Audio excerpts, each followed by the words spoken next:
Bonjour à tous. Merci d'être venus si nombreux. Je vous propose d'attaquer directement dans le vif du sujet parce qu'on a déjà 5 minutes de retard et je ne voudrais pas léser la personne qui passe après. Et puis j'ai prévu de vous raconter plein de choses. Donc ma passion, c'est comprendre l'être humain, comprendre comment il fonctionne. Ou en tout cas à certains niveaux, puis il y a des niveaux qu'on expliquera à mon avis pas. Et pour ça, je dirais, j'ai exploré tout un tas d'outils et celui qui m'a paru le plus pertinent, c'était l'énéagramme. Alors là, je ne vais pas vous faire une conférence sur l'énéagramme en tant que tel, parce que je sais qu'il y a des publics ici qui ne sont pas forcément au même niveau par rapport à cet outil-là. Il y a des personnes qui savent déjà ce que c'est, il y en a qui ne savent pas trop. Je vous renvoie à l'atelier que je ferai après, où là, le sujet stricto sensu, ce sera l'énéagramme. Ce que je voulais faire dans cette conférence-là, maintenant, c'était vous présenter la potentialité un petit peu de l'énéagramme et la potentialité de l'énéagramme en tant que fédérateur pour coupler tout un tas d'autres approches. Alors là, on verra par rapport à des choses qui relèvent de l'analyse transactionnelle. Demain, je parlerai d'autres choses. Je ferai des petits rappels rapides sur ce que sont les profils de l'énéagramme au fur et à mesure. Ce sera très léger. Ceux qui voudraient approfondir ceci, ce sera plutôt l'atelier qui vient après. Donc, pourquoi vous parler? Alors, on est ici dans la fédération de l'hypnose et de la thérapie brève. Et pourquoi vous parler d'un outil comme les drivers de l'analyse transactionnelle, qui sont plutôt un outil issu de l'analyse transactionnelle, donc qui sont plutôt un outil analytique au départ. C'est parce qu'il ne faut pas se priver, à mon avis, de clés de décodage qui nous permettent de cibler après nos interventions brèves par derrière. Donc par rapport à ça,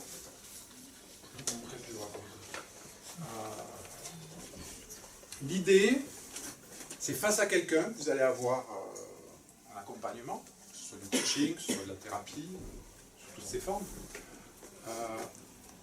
Comment est-ce que, c'est toujours la même question, comment est-ce que j'enlève le petit grain de sable qui fait que le mouvement de la vie peut se remettre en route? C'est ça finalement. Et ce petit grain de sable, là on a tout un tas de grilles de lecture et d'outils qui vont nous aider à aller le cerner très rapidement et à gagner un temps phénoménal. Alors après, derrière, vous déployez vos boîtes à outils, diverses et variées, selon les uns, selon les autres. Je vais introduire ceci en parlant d'analyse transactionnelle, en partant des messages contraignants. Alors, petit rappel pour certains, nouveauté pour d'autres. Qu'est-ce que c'est que les messages contraignants? C'est quelque chose qui a été isolé par quelqu'un qui s'appelle T.B. Keller, qui a eu le prix Eric Berne, Berne étant le fondateur de l'analyse transactionnelle, pour ça. Donc, quelque chose qui est très intéressant. Quand je suis dans une communication, dans un échange avec quelqu'un, il y a ce qu'on appelle les positions de vie. Je peux être dans l'estime de moi ou pas dans l'estime de moi. Et de la même manière, je peux mettre l'autre dans une certaine estime ou pas. Donc, grosso modo, pour faire court, sans aller dans la profondeur, je peux être plus ou moins et voir l'autre en face plus ou moins. Il est évident qu'une bonne communication, quelque chose qui fonctionne bien, c'est du plus-plus. Si vous avez du moins-moins, on va aller s'attacher une pierre autour du cou tous les deux et puis relancer la pierre dans le canal. Si vous êtes sur du plus-moins, vous êtes plus, l'autre est moins, c'est très inconscient, mais l'autre est un bruit. Je cherche à m'en débarrasser le plus vite possible. Si vous êtes par contre sur du moins-plus, l'autre est extrêmement écrasant vis-à-vis de vous, il est tellement, et vous êtes tellement pas grand-chose. Que par rapport à ça, ce que vous allez faire, vous allez chercher à faire la malle, chercher à fuir. Donc la seule position qui est vraiment je dirais, adéquate pour un échange de qualité, c'est la position plus-plus. Alors, que vous mettiez à l'autre un plus, quand on est dans les disciplines dans lesquelles on est, avec les cheminements qu'on a les uns les autres, effectivement, c'est pas toujours facile, mais ça fait partie des prérequis, hein, tout le monde est beau à l'intérieur, etc. Ce qui parfois pose plus de difficultés, c'est vous de vous mettre en plus. Travail sur l'estime de soi, des choses comme ça. Et par rapport à ça, T.B. Keller nous dit une chose très intéressante, c'est le plus conditionnel.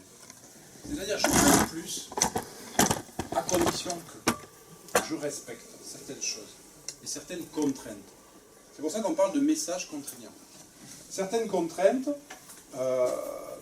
qui sont directement issues de choses qui ont été introjectées, qui ont été acquises par rapport à ce que disaient les parents. Bon, je ne vais pas aller développer ça, parce que ça pourrait être un sujet à part entière. Et donc, il y a ces petites voix qui, inconsciemment, là, je laisserai les uns et les autres faire des liens avec l'hypnose, toutes les choses qu'on peut faire avec ça, des petites voix qui tournent et qui vous posent une condition à ce que les choses se passent bien. Et Keller identifie 5 petits messages principaux. Le premier, c'est soit parfait. Ah oui. Je peux être dans une communication qui se passe bien avec l'autre, à condition que ce soit nickel. Dès que c'est pas parfait, il y a le spectre du moins qui arrive chez moi. Bon, alors on voit le genre de comportement que ça peut donner. Ce qui est intéressant, c'est que quand vous identifiez chez quelqu'un du soi parfait, vous avez tout un tas de scénarios qui déboulent avec. On peut passer 1 heure sur chaque scénario aussi, mais avec le soi parfait, le plus classique, c'est ce qu'on a appelé le scénario avant. Il y a toujours une condition à remplir avant. D'abord on travaille, et après on rigole. On est d'accord ? Bon. Donc avant, il faut que je respecte un certain nombre de conditions, et après, je peux m'amuser, je pourrais. Mais il y a toujours quelque chose avant. C'est les 12 travaux d'Hercule, hein. Avant d'être un demi-dieu, il fallait qu'il fasse 12 travaux, tous plus impossibles les uns que les autres. Et après, oui, mais d'abord, il y avait des choses à faire. Et donc, ça a induit tout un tas de comportements chez la personne dans ses scénarios de vie, vous ferez les rebouclages. La meilleure chose qu'on puisse faire avec une personne qui souffre de soi parfait, on souffre tous dans des proportions variables, suivant les moments de la journée, c'est lui administrer un antidote. L'antidote, ici, ça va être « sois comme tu es ». Si dans l'oreille gauche, il y a « sois parfait » qui tourne, si dans l'oreille droite, vous mettez « sois comme tu es », ça contrebalance, ça équilibre un petit peu les choses. Alors le « sois comme tu es », stratégiquement, vous allez le placer. Vous allez le placer au milieu de vos inductions hypnotiques, vous allez le placer dans la conversation d'une façon ou d'une autre. Ça donne des permissions. Qu'est-ce que c'est les permissions ? C'est vachement important, les permissions. Quelque part, moi, des fois, je me dis avec les gens que j'accompagne, ce qu'ils viennent chercher, c'est que des permissions. C'est rien d'autre. Donc là, vous pouvez envoyer une permission. Alors ça, c'est le domaine, et on va voir ces messages, de l'analyse transactionnelle, des drivers. Ce qui est intéressant, c'est de coupler ça à l'outil Ennéagramme. L'Ennéagramme, c'est quoi ? C'est, pour faire très court, et j'y reviendrai en détail tout à l'heure, dans un autre espace, on pourrait dire que c'est une catégorisation de nos systèmes de défense. C'est-à-dire que l'enfant qui vient au monde, il est, on va dire, dans son identité la plus absolue, si on parle de niveau logique, il est purement lui-même, etc. Et puis il va prendre une petite claque par la gauche, une claque par la droite, ça fait mal, hein. Je veux plus, moi. Il va mettre en place un système de défense. Il va se fabriquer une armure. Et il va pouvoir grandir peinard à l'intérieur de son armure, c'est super. Jusqu'au jour où l'armure, c'est pas lui. Et le piège, c'est qu'à l'âge adulte, on se prend pour son armure. À l'intérieur, on ne sait pas ce qu'il y a. C'est-à-dire ce qui est vraiment nous-mêmes. Donc tout le travail d'Ennéagramme dans sa dimension, je dirais, la plus noble, c'est un travail de reconquête de soi-même, de libération, de reprise de contrôle de son armure. Parce que le but du jeu, bien sûr, n'est pas de poser l'armure et de se balader tout nu dans la nature. Sinon, on va reprendre notre claque. Et c'est de reprendre le contrôle de l'armure, avec une autre métaphore qu'on verra plus en détail, encore une fois tout à l'heure. C'est un petit peu sortir de pilotes automatiques. Les choses se font, ça se fait, ce n'est pas nous qui faisons, c'est une transe finalement. Donc l'Ennéagramme va identifier 9 grandes familles de transes, vous voyez voir ça comme ça aussi, ou 9 armures, à l'intérieur desquels ben, on est plus ou moins enfermé. Sachant que moi je suis dans une approche des choses qui se veut justement non enfermante, je considère qu'on a tous les 9 systèmes de défense en nous en proportion variable. On n'est pas enfermé dans une seule, on est enfermé dans les 9. Sauf qu'il y en a une qui est beaucoup plus puissante que les autres, et c'est ça qui dépasse, donc c'est ça qu'on voit. Et dans certaines approches, on vous dira, telle personne, c'est du 1, du 2, du 3. Oui, majoritairement dans la journée, c'est ça qui s'exprime. Mais c'est plus subtil que ça. Ça, c'est assez caricatural comme présentation des choses. Alors, ce qui va être intéressant, c'est de coupler ces 9 systèmes de défense, ces 9 armures, et voir les liens qu'il peut y avoir avec le message contraignant, pour arriver à un système qui exploite les potentiels des deux approches. Et vous savez, quand on rajoute deux trucs, on fait ce qu'on appelle des fois des propriétés émergentes.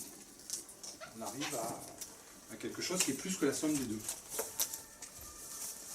Alors, pour introduire l'énéagramme, quoi de plus simple que de vous parler du premier mécanisme de défense, qui, pour faire court, on appelle le perfectionniste, ou le perfectionnisme. Ces personnes qui...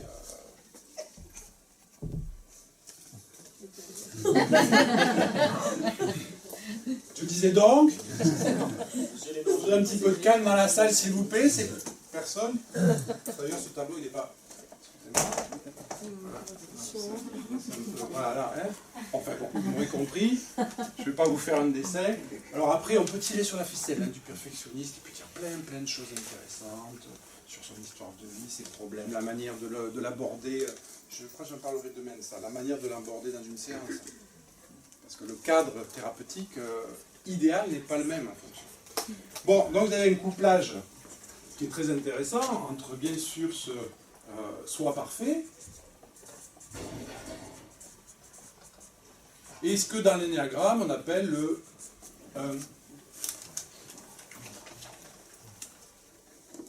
Alors ensuite, vous avez un deuxième message classique. On va laisser le soi parfait, on va le laisser aligner comme il faut, garer sa voiture. Parce que bon, ça fait 4 fois qu'il s'y reprend, parce que là, il y a 3 cm de plus d'un côté de la bande que de l'autre, on va lui laisser garer sa voiture. Et on va en aborder un autre, c'est fais plaisir. Allez, fais plaisir à papa. Mais si. Fais plaisir, voilà. Je peux être dans une communication, ça peut bien se passer, à condition que je lui fasse plaisir. Donc dans la manière, alors après on peut tirer sur la ficelle, hein, on n'aura pas le temps ici, mais dans la manière de communiquer, dans la manière de présenter les choses, dans le vocabulaire, dans les attitudes physiques, plein de choses. Je suis en train de te faire plaisir et surtout de le montrer. Parce que si je fais plaisir et que ça ne se voit pas, c'est pas ok, il faut que ça se voit. Alors, ce fait plaisir qui est en affinité très forte avec un autre profil de l'énéagramme qu'on va appeler... Alors moi j'aime bien les numéros parce que le problème des petites dénominations c'est que c'est très pratique en conférence, parce que comme ça très vite on éclaire des choses. Mais en même temps ça met dans des ornières.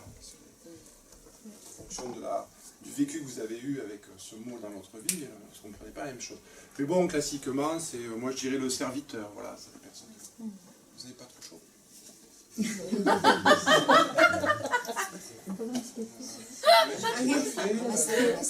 Mais allez-y, ça me fait plaisir. Hein.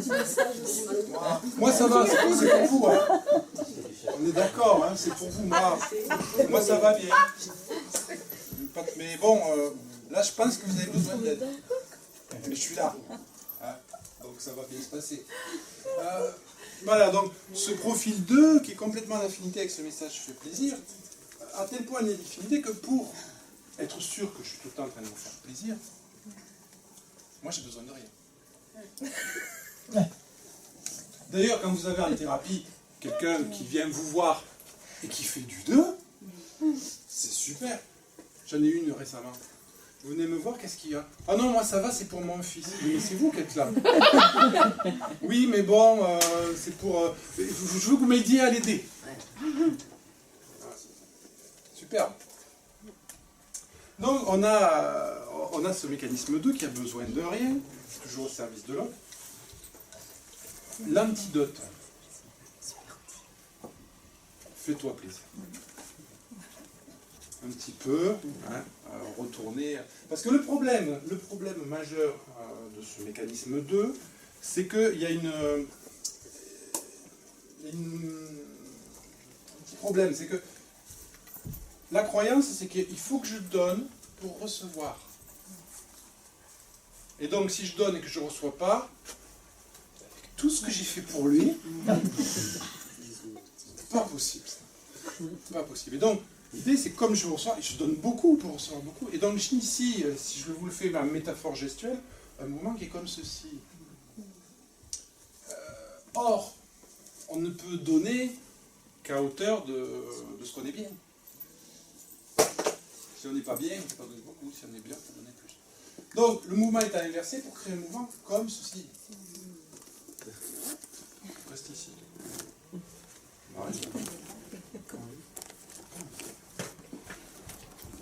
Un mouvement comme ceci. Je me sers au passage. Je te fais plaisir, mais ça me fait plaisir vraiment. Et je me suis... Donc, s'il n'y a pas de retour, c'est pas grave, c'est un bonus le retour. Donc, je me fais plaisir et je me fais plaisir de te faire plaisir. C'est pas du tout la même chose. Donc, fais-toi plaisir, l'antidote classique du 2. Donc, on a ici un autre message qui est fait plaisir.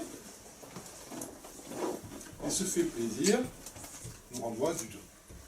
J'aime pas mettre les trucs en ligne. Il vaut mieux que ça se mélange. Voilà, on a un joli truc là. Je rivaliserai pas, mais enfin.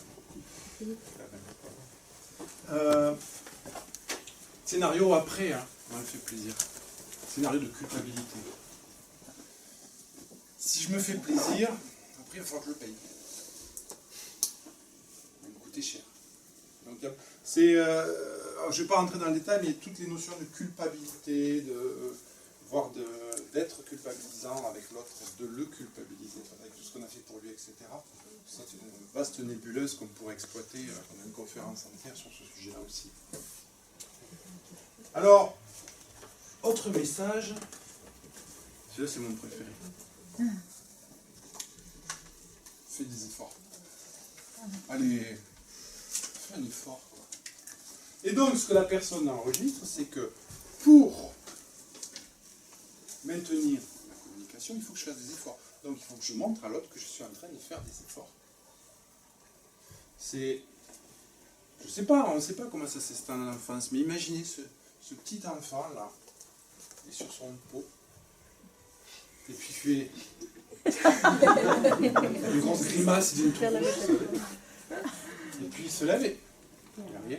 Et là le parent lui dit, c'est bien, t'as essayé. Bingo. On me demande d'essayer. Et toute sa vie il va essayer. Donc, à un moment donné, le problème de ça, c'est que c'est vicieux. C'est que dans le fait des efforts, l'échec est programmé. Parce que ce jour où vous réussissez, vous ne pouvez plus montrer que vous essayez. Vous ne pouvez plus. Donc, j'y suis presque arrivé ce coup-ci. Scénario classique, j'y suis presque arrivé. Mais bon, c'est pas encore ça. À suivre. La prochaine fois, peut-être. Sauf que... Alors ça, en thérapie, c'est super. Les gens qui viennent, mais ils ne viennent pas pour guérir. Ils viennent, ils ont le revolver à thérapeute et la crosse avec les croix dessus. Puis d'abord, ils rentrent et vous disent « Vous êtes ma dernière chance. » Jusqu'à ce qu'au bout d'un moment, ils vous aient épuisé. Donc, après, il y a des stratégies. Hein. Par rapport à des personnes comme ça, comme vous les avez repérées, il y a des stratégies de ne pas tomber dans le panneau. L'antidote a fait des efforts. Ça fait-le. Alors, un profil qui est très en affinité avec ça dans l'énéagramme, c'est ce qu'on appelle le profil 4. Le profil 4, donc fait des efforts. Alors ça, ils en font des efforts. Fait des efforts. Le profil 4, c'est les personnes qui veulent à tout prix éviter la banalité. Donc toujours différentes, toujours décalées, toujours originales. J'essaie de vous expliquer, mais au bout d'un moment, je ne trouve plus les mots parce que de toute façon, il n'y a pas de mots pour exprimer. Ça reste en rien. Je voudrais vous dire ce que je ressens à l'intérieur face à cette salle et c'est assez particulier. Bon, mais tout ça, on peut pas. Et ça va finir comme ça. Ça vous parle, hein? Voilà, personne. Je ne vais pas aller creuser le détail du 4, mais grosso modo, voilà, on va dire c'est ça. L'original. Original, hein, je veux dire. Pas comme tout le monde. Décalé. Un ratat. Donc, faites des efforts, c'est fais-le. Et il y a, pour ceux qui connaissent ou veulent connaître l'énéagramme, un lien très fort avec l'énéagramme, avec toutes les ficelles que je n'aurai pas le temps de tirer dans cette présentation, qu'on peut tirer sur le 4, qui vont très très loin.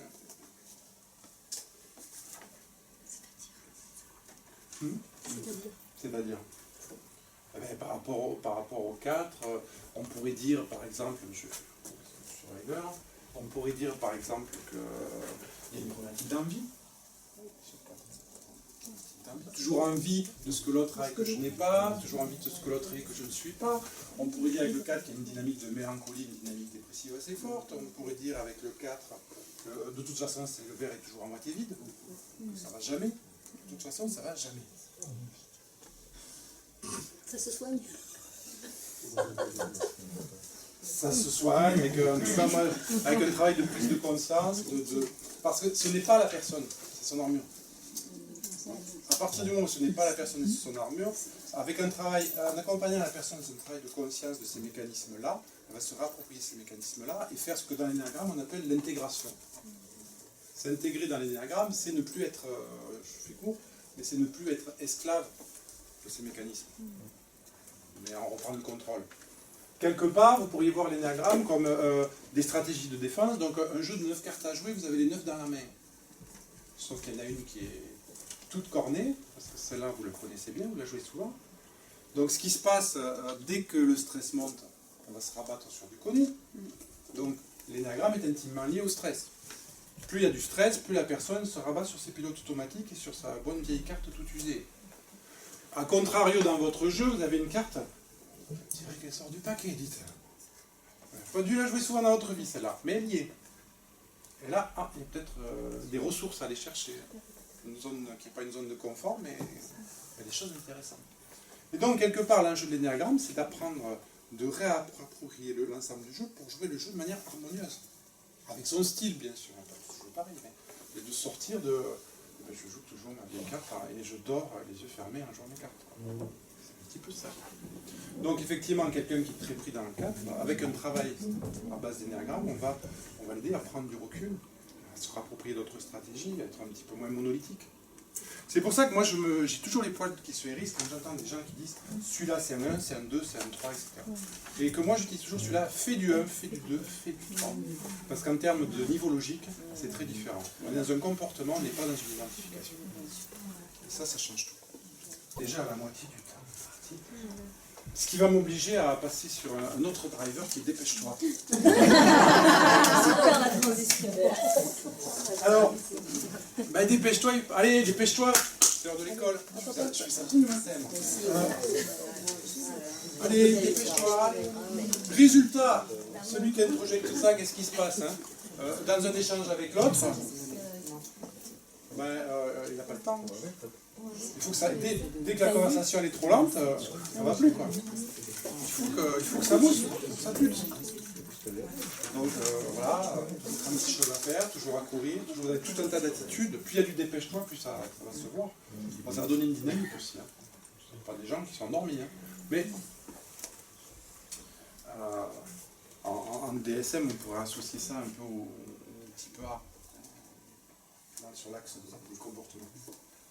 Je sais pas qui ça parle. Donc le dépêche-toi va nous donner effectivement un antidote naturel qui est prends ton temps. L'antidote c'est prendre ton temps, c'est poser la personne. Et alors, pour moi le champion du monde, si on fait des correspondances énéagrammes du dépêche-toi, je vais le mettre là, tiens. J'aime bien. Le champion du monde du dépêche-toi, c'est ce qu'on appelle le 7. Alors le 7, c'est ces personnes, alors ça c'est étant évidemment des réductions compte tenu de ce que je viens de dire avant, d'accord, vous les accorderez. Le 7 étant cette personne qui qui va éviter à tout prix la souffrance. Et donc, on n'est pas bien là. Et on est bien là. C'est sérieux. Elle est chouette la vie, quoi. Et derrière le sol, derrière les nuages, il y a du soleil. C'est vrai. La vie est belle. Puis, ah, il y en a un qui fait pipi. Tout est prétexte. Parce que la vie soit belle, à rigoler. C'est toute cette emphase sur le fait que le côté joueur. Côté aussi avec le dépêche-toi, je commence tout et je finis rien. Je papillonne, je m'intéresse à tout, mais en surface, pas en profondeur. Alors avec toute une explication très intéressante d'ailleurs en termes de psychogénèse qui donne des pistes. Le 7 passe son temps, le 7 n'existant pas, étant une entité virtuelle, on parle de l'archétype. Personne n'a droit à ça sur son front. Le mécanisme de 7 faisant que les personnes passent leur temps à lancer plein de trucs, et puis pas forcément à finir, parce qu'au moment où ça devient difficile, ça devient souffrant, donc comme je veux pas de souffrance, j'arrête avant la fin. Je passe à autre chose. Donc comportement assez classique de papillonner. Mais personne très joyeuse, très dans la bonne humeur. De toute façon, personnes qui ont beaucoup de difficultés avec des problématiques, avec des personnes qui, face à eux, vous mettez un 4 en face, ça est toujours triste, c'est insupportable.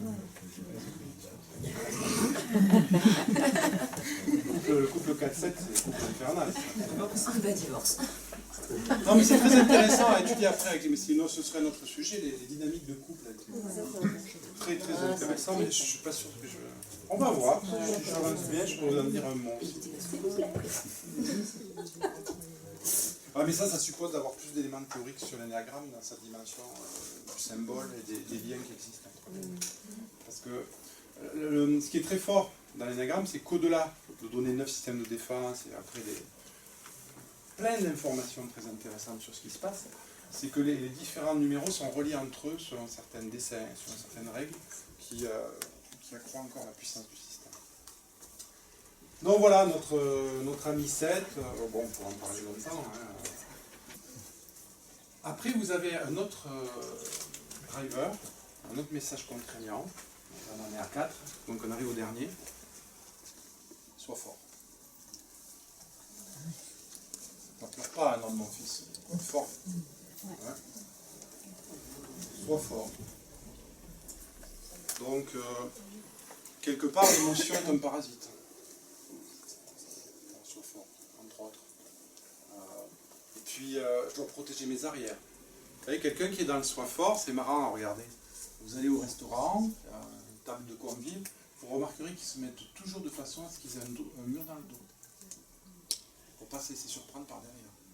C'est même pas conscient, c'est très très inconscient comme mécanisme. Ils se mettent toujours dans une salle, un endroit où ils puissent regarder tout le monde. Donc, près des murs, au fond, mais pas... ou alors ça veut dire qu'ils sont travaillés sur eux, mais pas au premier rang, comme ça, avec toute cette pression de danger derrière que je ne maîtrise pas. Donc vous avez ce soi fort, donc le soi fort il fait la guerre. Hein. Et ce qui est très intéressant avec le soi fort, c'est que le besoin, chose fondamentale, le besoin est une faiblesse. Là où j'ai besoin, je suis dépendant de quelque chose d'extérieur. Là où j'ai le besoin, je suis faible. Donc le soi fort a tendance à refouler ses besoins. Je n'ai besoin de rien. Logique. Donc l'antidote au soi fort sera sois ouvert et exprime tes besoins. Parce que si on n'est pas dans l'antidote, on tombe très souvent, et curieusement, mais ça se décode, dans le scénario qui est le scénario qu'on appelle... comment on l'appelle celui-là? Je le connais, je sais pas. Jamais. Je ne peux jamais obtenir ce que je veux le plus. Il y a toujours quelque chose qui fait que... Dans ma vie, j'ai plein de choses. Mais le truc que je veux le plus, ça, je ne l'ai pas. très caractéristique du soi fort. Pourquoi? Parce que ce que je veux le plus, en général, est intimement connecté à mes vrais besoins profonds.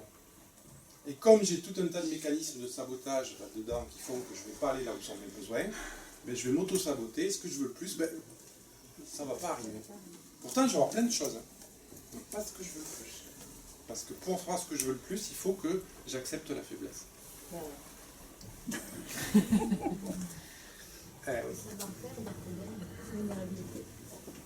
Après, c'est tout un chemin de découvrir que notre plus grande force est notre faiblesse. La faiblesse est notre plus grande force. Ça c'est un chemin individuel de chacun. C'est vrai, notre faiblesse est notre plus grande force. C'est le principe de l'eau. L'eau, mettez des coups d'épée dedans. Ça ne gêne pas. C'est vous qui êtes fatigué, hein. C'est pas l'eau. Alors, quelque part, l'endroit de notre faiblesse, eh bien, regarde, voilà. Ben, l'autre en face, il est désarmé. Il ne peut rien. Mais ça, il faut l'expérimenter par soi-même. C'est petit. Ça, le gars, mais c'est peur, quoi. Pour arriver à en prendre conscience. Mais bon, sois ouvert et exprime tes besoins. Alors, le profil dans l'énéagramme qui est le plus en phase avec ce soi fort, c'est ce profil qu'on a appelé numéro 8, qui est celui qui évite à tout prix la faiblesse. Donc, il va vous donner historiquement des leaders, hein, des chefs, des locomotives, qui, si on tombe dans la caricature, ne font pas dans la dentelle. Ça passe ou ça casse. C'est noir ou c'est blanc. Ça c'est bien, ça c'est de la merde. Voilà. Et puis de toute façon c'est comme ça. Hein? Je pense à personne. Donc vous avez ça. Vous avez aussi, c'est noir c'est blanc, quoi, toute cette logique-là. Il y a les gens que j'aime, mes amis, et puis il y a mes ennemis. La zone neutre, la Suisse, ça n'existe pas. Donc locomotive, je fonce, ça passe ou ça casse. Vous voyez, ce genre de personnages-là, qui sont fortement marqués par le 8, moi ce que j'appelle des commandants aussi des fois. Alors c'est super, le côté positif c'est que c'est des locomotives qui font avancer. Le côté négatif c'est que c'est pas très confortable. Hein. Le véhicule n'est pas très confortable. Ouais, on sent les petits cailloux de la route. La suspension elle n'est pas... Bon alors, au système partout il y a une problématique de pouvoir. Une recherche de pouvoir. Parce que si j'ai le pouvoir, je ne suis pas en faiblesse. Si j'ai pas le pouvoir, je suis en faiblesse. Donc il y a une dynamique de recherche de pouvoir. Donc toutes les situations professionnelles qui leur permettent d'avoir du pouvoir sont des attracteurs. Donc, quelqu'un qui fait du 8 en accompagnement, coaching ou thérapie, il va falloir à un moment donné dans l'équation les aider à contacter leur tendresse intérieure. Voilà. Vous voulez faire du super boulot, mais là vous ferez du super boulot. Et là vous les aurez amenés à un autre niveau de conscience. Voilà, vous pouvez aussi utiliser tous ces outils-là, que ce soit message contraignant ou énagramme, dans une logique beaucoup plus pragmatique et pour moi beaucoup moins éthique, d'appuyer dans le sens qui va bien, comme certaines personnes qui utilisent l'énagramme d'une certaine façon en management. Tout comme on a pu utiliser l'analyse transactionnelle en expliquant à des vendeurs pour mieux vendre, des trucs comme ça. C'est des outils, hein. L'énagramme est un outil super puissant. Donc super responsabilité de ce que vous faites avec. Et l'outil est pour rien. Si vous avez un marteau dans la main, vous plantez des clous, vous pouvez défoncer le crâne du voisin qui fait trop de bruit. Le même marteau, il est pour rien. Ça c'est pareil, c'est des outils. D'où l'importance de coupler toutes ces approches à un travail sur soi, sur l'éthique, sur une déontologie, sur toutes ces choses-là, c'est indispensable. Sinon, vous vous faites happer par votre ombre. Vous vous faites happer par votre dimension égotique qui va en faire des outils de pouvoir sur l'autre. Par exemple. Non, mais ça va être des outils de pouvoir sur l'autre. En fait. Tous les espaces où vous n'êtes pas au clair. Et comme les outils sont puissants, c'est beaucoup pouvoir, mais c'est beaucoup de boomerang après. C'est moi ce que j'en dis. Donc voilà, on a le 8 qui est dans le sois fort. Alors, ce qui est intéressant, puisque là on a nos 5 messages de Teviker, ce qui est intéressant, c'est qu'il y a d'autres façons d'être fort. Vous pouvez être fort avec vos tripes, c'est ce que fait le 8, ça part de là. Hein. Je suis impressionnant. Vous n'êtes pas d'accord? Quelqu'un qui est très fort dans le 8, croisez son regard, vous ne le ratez pas. Hein. Il y a des couteaux qui partent.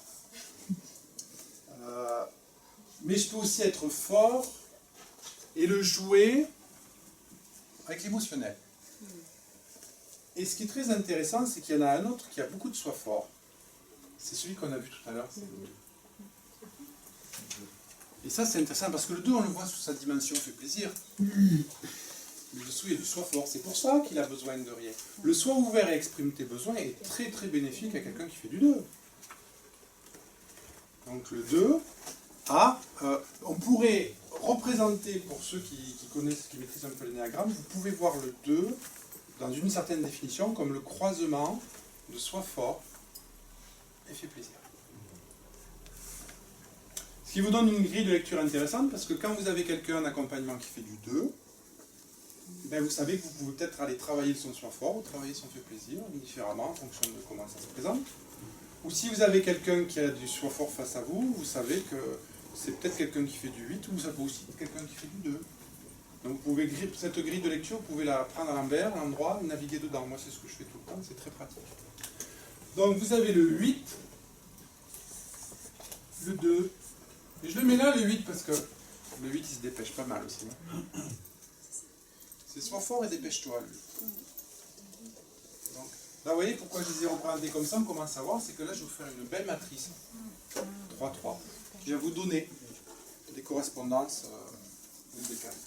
Et il y en a un troisième qui est fort, mais il est fort là. Ça part de la tête. Le 5. Dans l'énéagramme, pour ceux qui ne connaissent pas, le 5, c'est cet observateur qui a besoin de comprendre le monde avant de pouvoir s'y impliquer. Je vais d'abord expliquer, quand j'aurai expliqué, j'aurai tous les outils pour pouvoir y aller. Parce qu'il faut que je sois fort dans le monde. Donc pour être fort, il faut que je sois armé. Et ça se passe là. Donc pour être armé là, il faut que j'ai tout compris. Quand j'ai tout compris, j'ai tout décodé, alors je peux y aller. Mais comme j'ai jamais tout compris, j'y vais jamais. Bon, 5, c'est sois fort. Alors, en décidant ça, on se rend compte d'un truc qui est très intéressant. Yes. C'est que tout ça commence à prendre les allures d'une matrice 3 x 3. Parce que 3 x 3, ça fait 9, et Kénéa, ça veut dire 9 en grec. Alors donc, on peut se poser la question de qui d'autre fait plaisir? Il y en a un autre qui fait plaisir, mécanisme, c'est celui qu'on appelle le 9. D'ailleurs, des fois, quand vous faites de l'énéagramme, au début, vous ne savez pas trop, dans certains cas de figure, c'est quelqu'un qui fait du 2, quelqu'un qui fait du 9. Quelqu'un qui fait du 9, pour l'introduire rapidement, ce serait cette personne qui va éviter à peu près les conflits. Et donc, qui ne vous dira jamais non. C'est génial. Diplomate. Alors, médiateur. Ça, c'est le côté positif, parce qu'il y a toujours un côté positif. C'est plus rigolo de parler des petits défauts, parce que c'est plus rigolo. Il ne faut pas jamais oublier que chacune de ces stratégies a son intérêt au bon moment. Le problème, c'est de jouer la stratégie à tout prix dans des cas qui ne sont pas adaptés. Là, ça devient grotesque. Voilà, c'est ça le problème. Du coup, là, il y a les défauts qui ressortent. Alors, le 9, lui, qui veut éviter les conflits, au nom d'éviter les conflits, ne vous dira jamais non, parce que non, c'est conflictuel. Mais si vous demandez quelque chose qui vous répond oui, le problème, c'est que vous n'êtes pas sûr qu'il va le faire. La force d'inertie.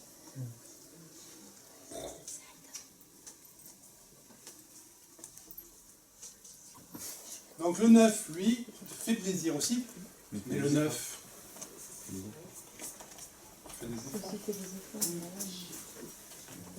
Le fait des efforts, du coup, il n'arrive pas au bout.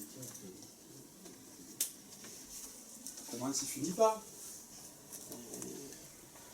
Donc, je fais plaisir et je fais des efforts, c'est là, vous avez une façon possible de définir le 9. je veux être parfait, il va falloir que ça pulse. Parce que bon, le 1 est assez rapide hein, dans son rythme, mais il y en a quand même un qui va beaucoup plus vite, c'est le 3. Le 3, c'est cette personne qui va éviter à tout prix les échecs. Dans sa vie, pas d'échecs. Le mécanisme du 3, si vous voulez, ce sont ces personnes qui font une confusion très forte entre être et faire. Je suis ce que je fais. Donc, un échec de ce que je fais devient un échec de ce que je suis. Donc l'échec n'est du coup pas possible. Et donc, typique, hein, j'ai mon agenda bien rempli, surbooké, jamais le temps, 3 rendez-vous en même temps, ça va à 100 à l'heure. Je gravis les échelons, puis quand j'ai fini, je cherche une autre échelle pour monter encore plus haut. Très, très caractéristique. Quelqu'un qui est très fortement coloré 3, vous mettez 1 heure sur la plage à rien faire, c'est un supplice. Parce que, quelque part, à ce moment-là, ils se font rattraper par quelque chose qu'ils fuient en permanence, c'est la rencontre d'eux-mêmes. Cette rencontre d'eux-mêmes est d'une zone dépressive très très forte. Qui est associée à ça, pour des raisons qui seraient peut-être un peu longues à élaborer ici.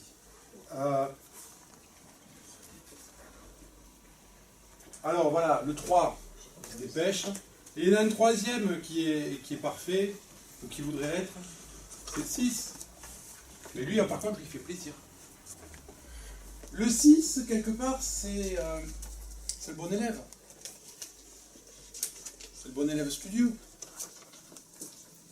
assidu, qui fait de son mieux, qui veut faire plaisir, et qui en même temps veut faire que ce soit parfait. Des fois, on peut les confondre, les 1 et les 6, mais ça fonctionne de manière très différente. Le 1, c'est la figure du père. Le 6, c'est la figure de l'enfant sage. Dans l'énéagramme, on définit le 6 comment? On le définit comme étant ces personnes qui ont une peur terrible de ne pas arriver à survivre dans le monde tout seul. Donc la peur est intimement liée au mécanisme 6. Et ces personnes ayant une peur de ne pas arriver à survivre seul, l'idée qu'ils ont élaborée, c'est que seul je ne vais pas y arriver, mais à plusieurs peut-être on va s'en sortir. D'où la notion de groupe et du besoin d'être dans un groupe d'appartenance qui va me protéger. Et du coup, cet enjeu de ne pas me faire bannir du village, de ne pas me faire éjecter du groupe. Donc, en découle ce mode de fonctionnement dans lequel je vais éviter toute attitude déviante. Toute attitude qui risque de me faire pointer du doigt, qui risque de me faire rejeter du groupe, etc.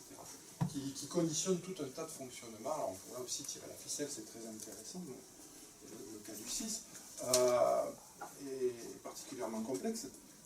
Mais voilà, du coup, c'est une personne, quand elle rentre dans une assemblée qu'elle ne connaît pas, elle a besoin de s'enquérir des règles de fonctionnement. C'est très classique. Pour être sûr de ne pas marcher en dehors des clous. J'ai besoin de connaître les règles là-bas. En entreprise, c'est très clair. La différence entre quelqu'un par exemple, qui fait du 3 et du 6, quelqu'un qui fait du 3, c'est on y va, on se jette dans la piscine, et puis on va bien apprendre à nager. Quelqu'un qui fait du 6, je fais une checklist, je regarde, je vérifie, tout va bien, tac tac, ceinture, bretelle, parachute. Bon, ah non, pas encore, attends, un petit peu. Puis après, ils y vont. C'est des dynamiques très différentes. Très très différentes. Donc ce 6 dans son mécanisme de ne pas être rejeté par les autres, a cette tendance, si on en parlait quelques minutes, à développer dans certains cas des attitudes un petit peu style parano. Forcément, c'est directement lié à son mécanisme majoritaire qui est la projection. On fait tous des projections. Vous savez, une projection, un truc qui n'est pas cool, on le donne à porter en porte-manteau à l'autre en face. Mais le problème, c'est que quand il y a quelque chose qui émerge au niveau inconscient chez le 6 qui n'est pas cool, ou chez le 6 en nous, puisqu'on en a tous, le problème, c'est que si je le laisse émerger à la conscience, je deviens déviant. Donc mon inconscient est très malin, il va le projeter sur l'autre en face. Le problème, c'est que du coup, je le vois sur l'autre en face, donc du coup, l'autre en face devient menaçant pour moi. Et donc le monde est peuplé de gens menaçants, qui ne sont jamais que les projections de toutes mes déviances.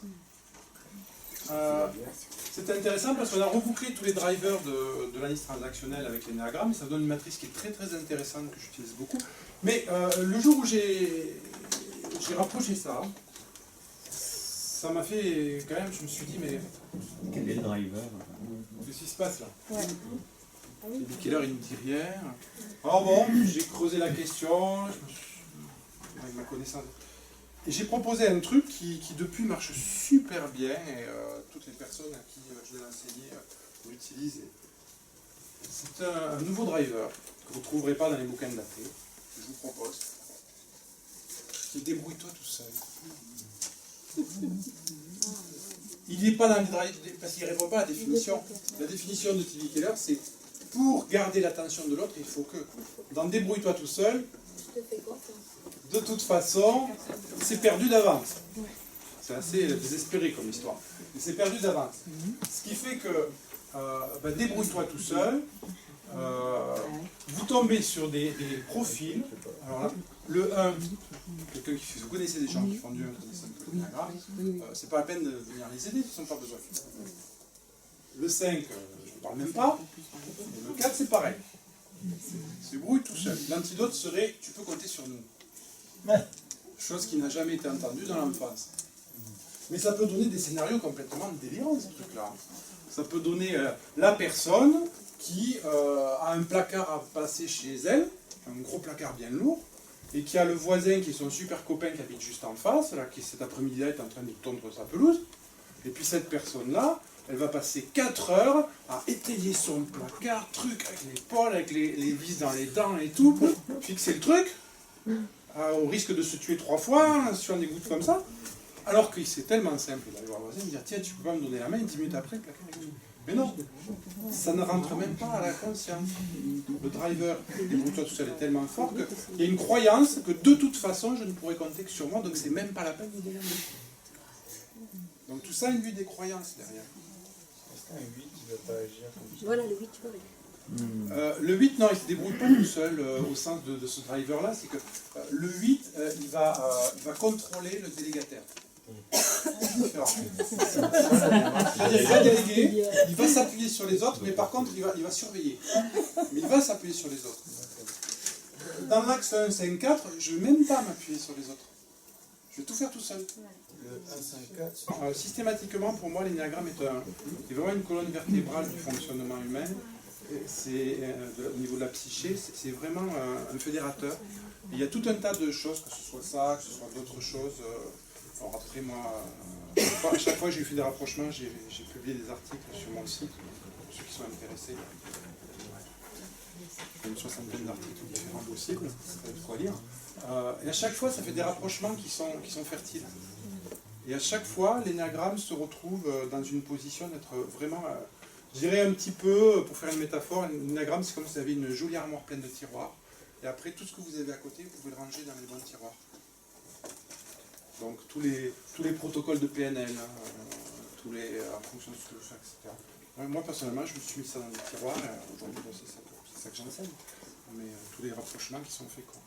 Mais pour moi, l'énéagramme est vraiment, c'est ce que je voulais vous faire passer, et vraiment une belle grille de lecture, on pourrait dire comme ça aussi, même que ce soit plus puissant, autre chose que ça aussi, mais une belle grille de lecture pour mettre du sens, pour comprendre ce qui se passe, et pour vraiment avoir de l'efficacité.